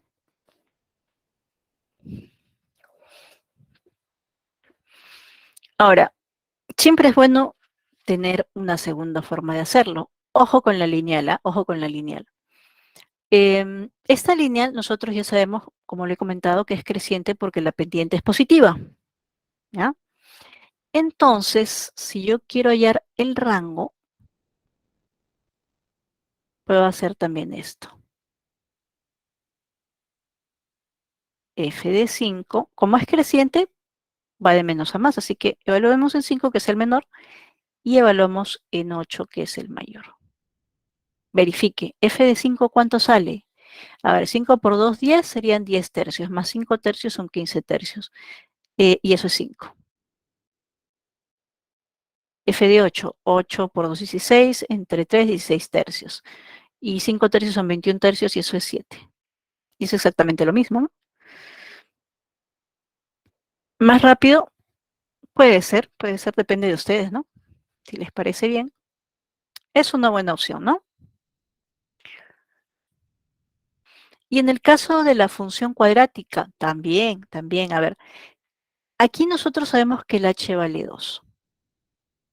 Ahora, tanto 5 como menos 1 están a la misma distancia de 2.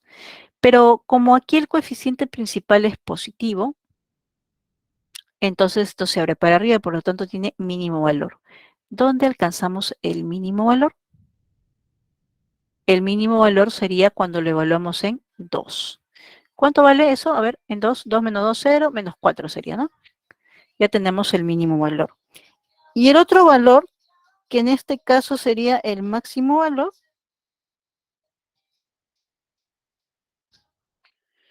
a ver, como repito, mínimo valor porque el coeficiente principal de esta cuadrática es positivo, ¿verdad?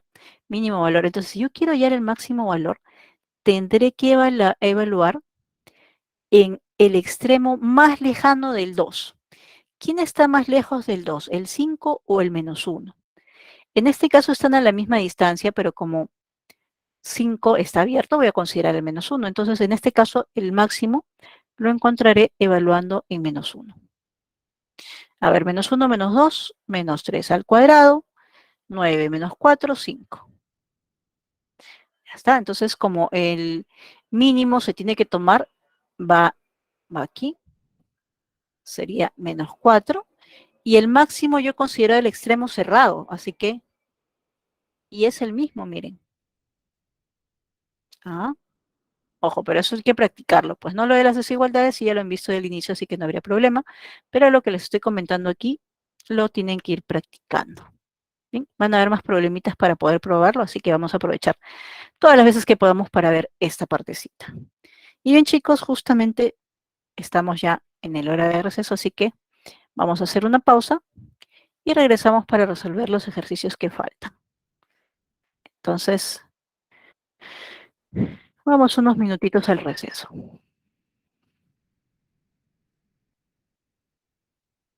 Volvemos en un momento.